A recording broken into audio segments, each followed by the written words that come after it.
yang begitu ayu, manis, seorang yang rajin. Selesai. Assalamualaikum warahmatullahi wabarakatuh. Saya ni terus mau menari. Cinta, apakah tandanya? Jika kau hanya memperkata saja, hati Mama dah cantik ni tak akan berguna jika sangat-sangat tidak merasa ke dalam jiwa. Terima kasih Mama. Rindu itulah tandanya. Aku kasihmu aduhai asmara. Cinta, oh cinta yang ternyata hanya.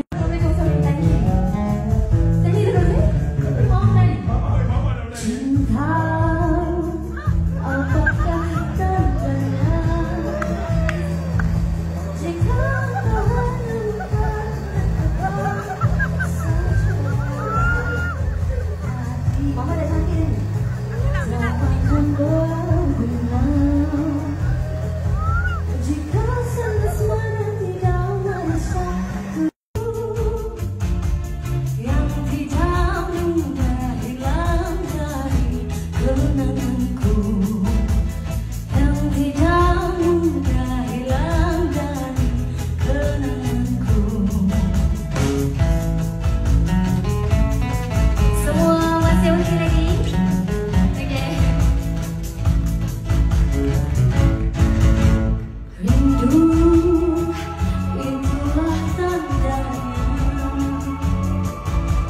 Aku kasihmu aduhai asmara. Cinta, oh cinta yang ternyata hanya dapat ku sematkan di dalam dadaku yang remaja. Terima kasih. Thank you. Do you want to give us one more song ke? This is why kau taking advantage ke tak? This is why kau taking advantage. Semua nak dengar kisah Hawaii di sini. Boleh. Thank you Bella. Bella sebelah Mama. I would like to welcome my amazing, smart, handsome and jambu younger brother who is not just an younger brother,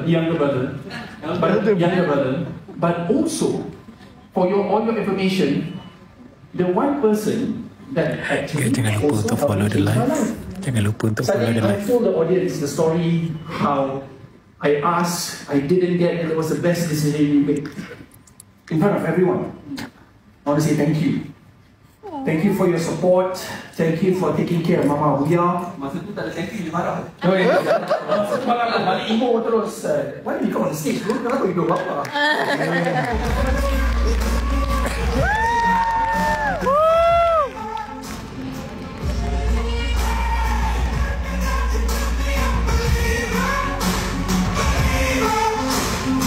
Social media help you build your career? Oh, in the greatest of ways. Saya cuba ringkaskan sepadat mungkin lah. Sebenarnya answer in English atau answer in bahasa? I do language. Dua language ya. Okay, baik. Saya cuba dua-dua lah. Many people didn't know that before I joined politics, I had absolutely no connection to any politicians, and it was social media which sparked that breakthrough. Kerana mungkin kalian dah lihat ibu seorang cikgu, Guys, jangan lupa. ayah pekerja ulang alik daripada Johor ke Singapura. I'm proud of my parents. I'll never be here without my parents. It started merely by a social media posting dekat Facebook. Jangan lupa follow Dan saya dan bukan share Facebook, juga ramai. Facebook lah, ada cantik, editing, you know. Semua edit dia buat sendiri. Dia videographer, script writer, semua benda dia. At that point in time, it was merely a scribble on Facebook berkenaan isu semasa, isu politik. And when I write that, I wrote that passionately. I posted it up and instantly in 24 hours I think it was shared by more than 50,000 people. Dan yang lebih mencemaskan adalah apabila media-media masa mula memetik pendebat terbaik Asia mengata ABC. I remember that immediately I got called by my deputy rector dekat UIA, dia versi vice chancellor lah. Dipanggil kata lebih baik turunkan. Lepas tu kalau tidak turunkan mungkin akan hilang kerja sebagai pencara sambilan. But it started, that spark happened via social media. Today, sebagai contohnya, I show the simplest example lah. Tapi ni dalam bidang politik lah. 2018, kali pertama saya bertanding pada tahun 2018. And I can be very transparent about this. Orang ingat nak bertanding ni perlu ada berjuta-juta. Nanti my mom tahulah macam mana, how our family Nak masuk kelasnya kau tidak RM800 so. Pada masa tersebut, saya banyak bergantung harap kepada social media. Then it was Instagram, lepas tu TikTok tadi, Instagram dengan Facebook dengan Twitter. Dan saya ingat banyak parti-parti lain dia akan buat banyaklah periklanan dia masuk TV, radio, and all this, banners, posters everywhere. And it will cost millions, but it is not authentic. Dia tidak, there's no element of authenticity. You're not communicating yourself, your values. Nak sampaikan cerita. I did all of that on social media, and the reach is unbelievable. I remember especially closer to elections, viewed by millions of people. Dan sekarang apabila saya berkecimpung sedikit dalam industri wanita luar biasa Bella Sila, dunia hiburan, then I realise how much it actually costs. Per eyeball, per... So it makes the world of a difference. Khususnya pada hari ini apabila banyak perkara boleh digantikan dengan AI. Tetapi there is attention economy. Maksudnya perhatian itu adalah kekayaan yang luar biasa. If you can control the attention of different groups of individuals, that in and of itself is gold. Because you control eyeballs, you control views, you control listeners. And there will be many companies, corporations, political parties which will want to work with you. So dalam bab ini yang boleh membezakan orang kadang-kadang adalah bagaimana mereka boleh menyampaikan message autentik dan menggunakan social media untuk menyampaikan message tersebut sebaik mungkin.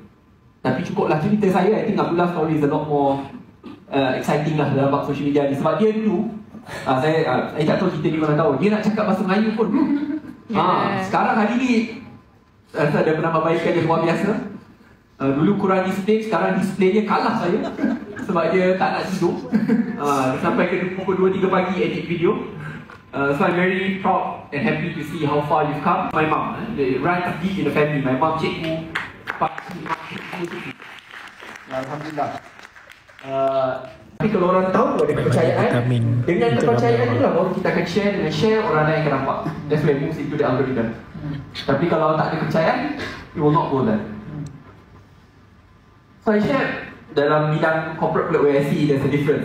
TikTok, instead of running let's say 20 physical stores di mana maintenance, renovation, rental, OPEX, CAPEX itu sangat tinggi, dia ada 10 or 20 different accounts, push the same product, very authentic message with his employees and the whole family joining on board, sales reaching 10 million, 15 million, 30 million, jual apa? Mango. Dengan banyak produk lain juga lah kan. But that's a way to do it. Bella Island, I tak tahu boleh cakap. Dia akan marah nanti. Next my mom tak boleh marah ni. Memang lagi garang. Like for example, I see bila dia jual apa, dia punya produk Belova, Sleep Mat. I've never seen, kita buat sesi live. Kita buat sesi live tu dekat mamak lah. Like literally dekat mamak tengah makan roti canai. And kita tak buat, out of that 1 hour, hard sell dia I think is only like 5 minit. 55 minit tu tengah cakap the most random of things. Tak kena-kena. And the sales is like tens of thousands of ringgit. I don't understand. Macam mana boleh jual banyak sangat? You know, and that's when you realise that back then what would have taken hundreds of thousands to start, today is literally just a social media account with authenticity controlling the attention economy.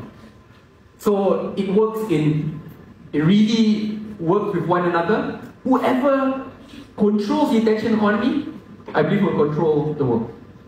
What do you say kepada viewer hari ini yang masih doubt diri diorang pasal social media? Because kita ada banyak orang yang businesses dan personal content creator yang doubt this industry, doubt starting on social media. What can you tell them for these doubters?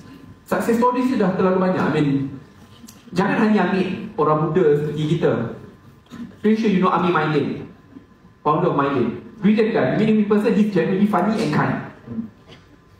Dia tua. I mean, he's like a old cute uncle.